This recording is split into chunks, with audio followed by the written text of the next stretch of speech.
நல்ல காலம் பிறந்திருச்சு,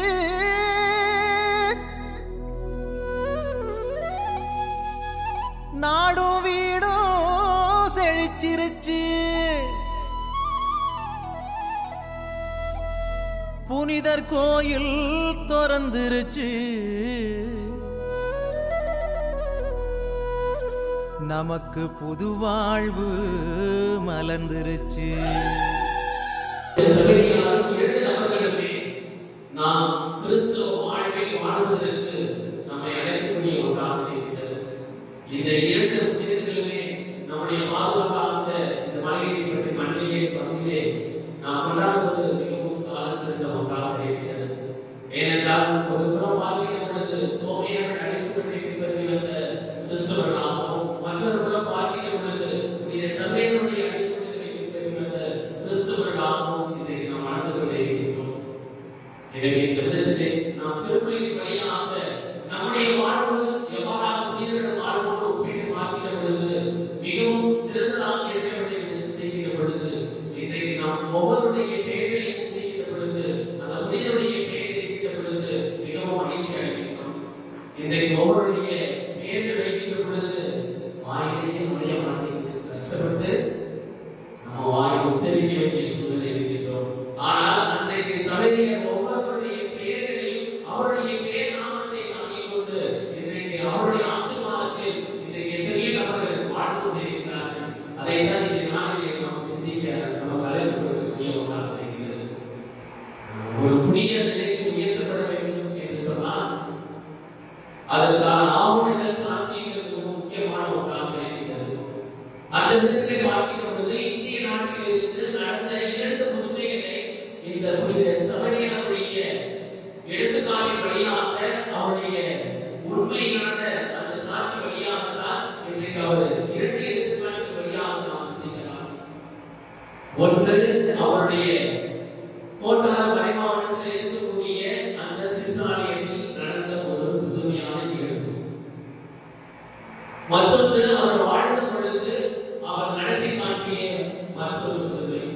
இந்த இரண்டு நிகழ்வுகளுமே இன்றைக்கு திருச்சபையானது ஏற்றுக்கொள்ளக்கூடிய ஒன்றாக இருக்கிறது. அதை வைத்துதான் இந்த சபையாருக்கு புனிதர் பட்டம் அளித்ததாக வரலாறு பின்னணியில் ஏற்படுத்தப்படக்கூடிய ஒன்றாக இருக்கிறது.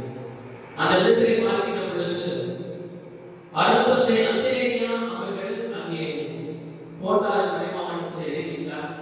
அங்கே இருக்கிற பொழுது அங்கே சிற்றாலயத்திலே அங்கே இருந்து கொண்டிருக்கிறார். அப்பொழுது ஒரு பெண்மணியானவள் பல ஆண்டுகளாக குழந்தை பாக்கியம் இல்லாமல் இருந்த பெண்மணியானவள் நபரேகள் அங்கே ஆலயத்திற்கு இறந்து ஒரு வயது சிறுவனை தூக்கி கொண்டு வருகிறார்.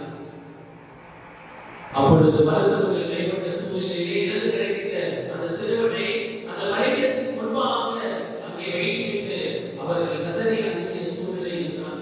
எங்களுக்கு பல ஆண்டுகளாக குழந்தை பாக்கியம் இல்லாமல் இப்பொழுது எங்களுக்கு ஒரு குழந்தை கொடுத்துவிட்டு நன்றாக வளர்ந்திருக்கிற சூழ்நிலையிலே இந்த குழந்தை எடுத்துவிட்டதே, நீர் இதற்கு உயிர் பிச்சை கொடுத்தால் உங்களுடைய பெயரை நாங்கள் வைக்கிறோம் என்று கதறி அழுகிறார்கள். இறந்த அந்த குழந்தை சபையினுடைய பெயரை சொன்ன பொழுது வைக்கிறேன் என்று சொன்ன அந்த குழந்தை அழுது கொண்டு எழுந்திருக்கிறதாம் ஒரு வயது குழந்தை. இன்றைக்கும் இந்த ரோமையிலே இது ஒரு புனிதனுடைய சாட்சியத்திற்கு ஒரு அடிச்சுவடாக இருக்கிறது.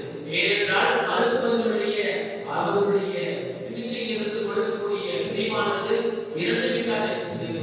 அறிவியல் பூர்வமாக பார்க்கிற பொழுது ஒரு மனிதர் இறந்த மனிதர் இழந்து நிற்கிறார் என்பது இரண்டாவது இந்த சாட்சிகள் வைத்தால் இன்றைக்கு அவர் புனிதப்பட்ட கொடுக்கப்பட்டதாக கூறப்படுகிறது.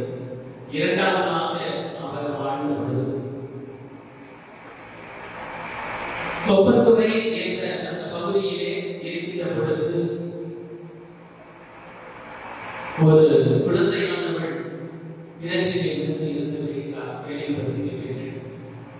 அந்த குழந்தை இருந்த உடனேயே சபையிடத்தில் தூக்கி வருகிறார்கள். நீ இந்த குழந்தைக்கு உயிர் பிச்சை கொடுக்க வேண்டும் என்று.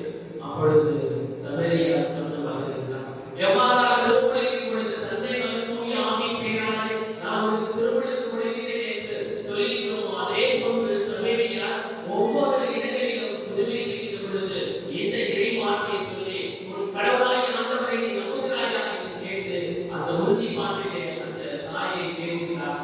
நான் நம்புகிறேன், விசுவசிக்கிறேன் என்று சொல்கிறார். அந்த குழந்தை உயிர் பெறுகிறது. இந்த இரண்டாவது சாட்சியாக எழுதுகிறது. மூன்றாவது சாட்சியாக மாற்றிக்கப்படுகிறது.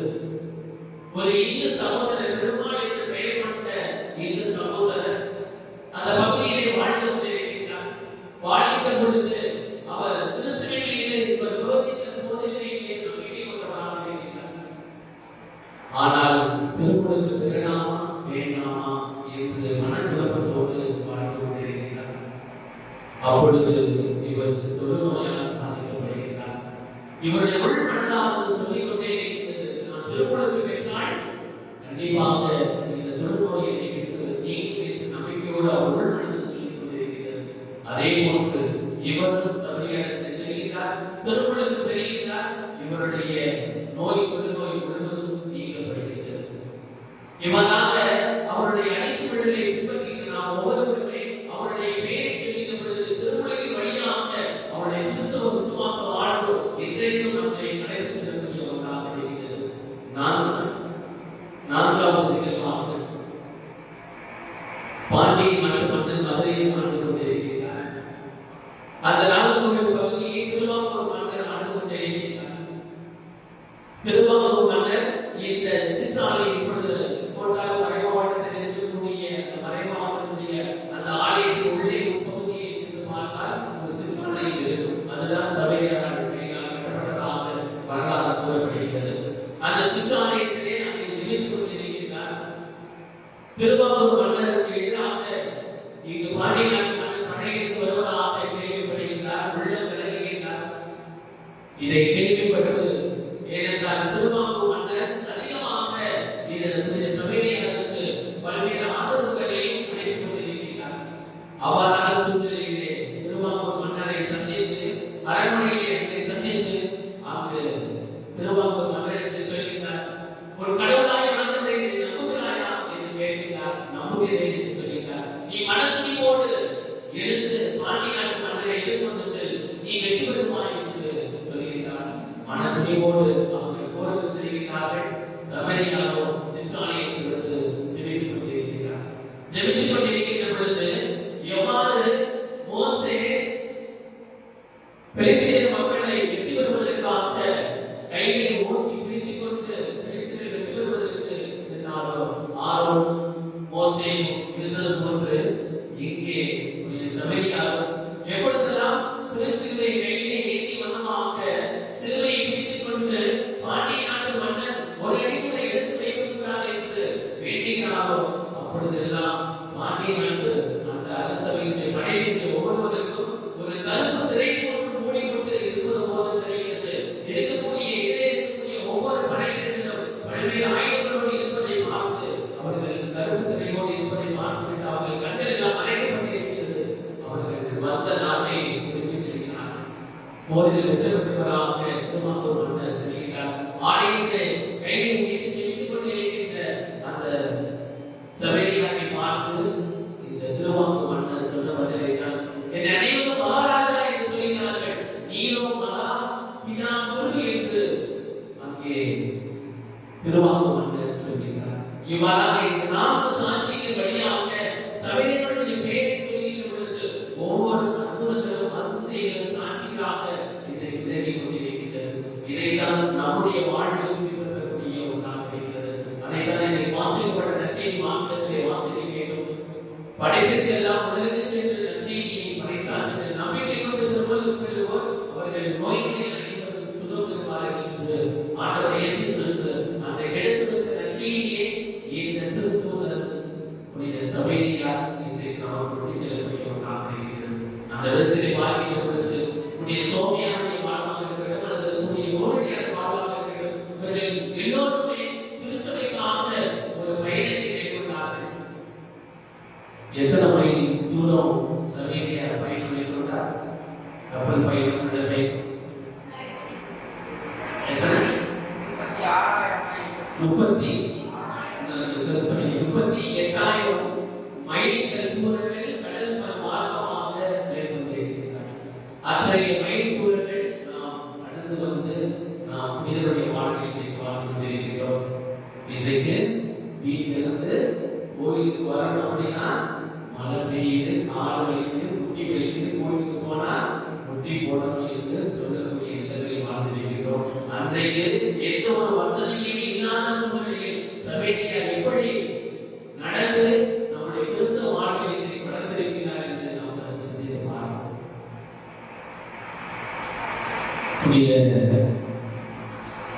பவுலடியார் 3 பயணங்கள் மேற்கொண்டார். சைப்ரஸுக்கு சென்றார், கொரிந்து நகருக்கு சென்றார், கலத்தியருக்கு சென்றார், மாசிடோனியா. இந்த பயணங்களுக்கு 3 பயணங்கள் மேற்கொண்டார். அதே போன்று இந்த சபையினாலும் 3 பயணங்கள் மேற்கொண்டார். ஒன்று இந்தியாவிற்கு, மற்றொன்று ஜப்பானுக்கு, இன்னொன்று மலாக்கி. இந்த 3 பகுதிகளுக்கும் அவர் சென்றார். பவுலுடைய வாழ்வும் இவருடைய வாழ்வும் ஓரளவுக்கு ஒத்து போகக்கூடிய ஒன்றாக இருக்கிறது. அந்த விதத்தில் பார்க்கிற பொழுது தூய பவுலுடையார் கிறிஸ்துவை நம்புவதற்கு முன்பாக என்ன செய்து கொண்டிருந்தார்? யூதர்களை துன்புறுத்தி வாழ்ந்து கொண்டிருந்தார். இதுதான் நான் சட்டங்களை கற்றுத்தந்திருக்கிறேன் என்று பெரும் மகிழ்ச்சியோடு மக்களுக்கு அவர் துன்புறுத்தி கொண்டிருந்தார். அதே போன்று இந்த சபையினாலும் நான் சட்டங்களை அறிந்திருக்கிறேன், என்னுடைய அரசு குடும்பத்திலே பிறந்திருக்கிறேன் என்று மிகவும் மகிழ்ச்சியோடு வாழ்ந்து கொண்டிருந்தார். ஆனால் எப்பொழுது இயேசுவுடைய அந்த வார்த்தை தொலைநாளினாசி வழியாக கேட்டறிந்தாரோ அந்த நொடிப்பொழுது இருந்து தனது வாழ்வை மாற்றிக்கொண்டார். ஒரு முழுவதும் தவறாகி கொண்டாலும் ஆன்மாவை இழப்பானது ஒரு பயனும் இல்லை. இதுதான் அவரை ஒரே நாளிலே சபையை அதிகமாக திருமணத்துக்கு கொடுத்ததற்கு ஒரே நாளில் 10,000 கொடுத்திருக்கிறார். 30,000 அதிகபட்சமாக 1,00,000 பேருக்கு கொடுத்திருக்கிறார். எத்தனை பேருக்கு? 1,00,000 பேருக்கு. அவர்களுக்கு ஞானஸ்நானம் கொடுக்க முடியாமல் கண்ணீரை தெளிப்பதன் வழியாக அவர்களுக்கு மனமாற்றியதாக தன்னுடைய வாழ்வை அவர் குறிப்பிடக்கூடிய ஒன்றாக இருக்கிறது. அவ்வாறாக தனது வாழ்வை இந்த ஒரு வார்த்தை தான் அவருடைய வாழ்வு முழுவதுமே கிறிஸ்தவ வாழ்வுக்கு சாட்சியாக வாழ்ந்து கொண்டிருக்கிறோம்.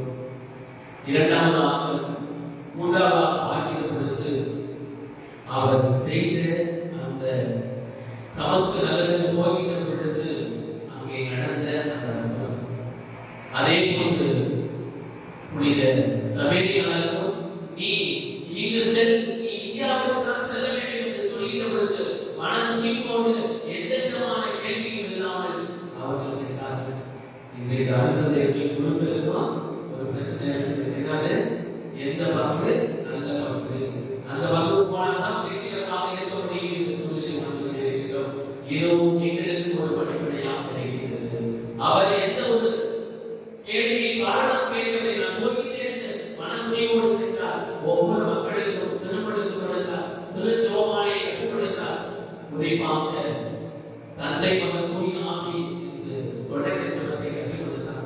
இரண்டாவதாக விசுவாச பிரமாணத்தை கற்றுக் கொடுத்தார். விண்ணையும் மண்ணையும் படைத்த எல்லாம் கடவுளை நம்புகிறேன் என்று ஒவ்வொரு முறையும் ஆலயத்துக்குரியவர்களை 12 முறை அவர் சொல்லுகிறார்.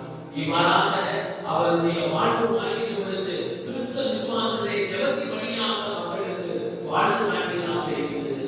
அது இன்றைக்கும் உங்களுக்கு எடுத்துக்காட்டாக இருக்கக்கூடிய ஒன்றாக இருக்கிறது.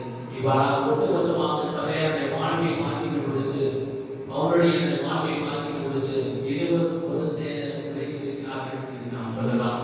எனவே தெய்வீகத்திலே இன்றைக்கு நாம் திருமணத்தை பெற்றிருக்கிறோம் என்று சொன்னால் அத்தகைய கிறிஸ்தவ விசுவாச வாழ்வுக்கு நாம் வாழ்ந்திருக்கிறோமா என்று நம்மை நாமே செய்து பார்ப்போம். ஏனென்றால் இன்றைக்கு பெயரை வைத்துக் கொண்டு நாம் வாழ்வோடு மட்டும் கிறிஸ்தவ வாழ்வு வாழ்வதல்ல, மாறாக அந்த பெயருக்கேற்ற அந்த கிறிஸ்தவ வாழ்வுக்கேற்ற மதிப்பீடுகளை பின்பற்றுவதுதான் நாம் ஒவ்வொருவருடைய வாழ்வாக இருக்கிறது. எனவே சபையால் வாழ்ந்து காட்டியிருக்கிறார். அதை நமது வாழ்வாக்கின்ற பொழுது இன்னும் ஆசீர்வாதம்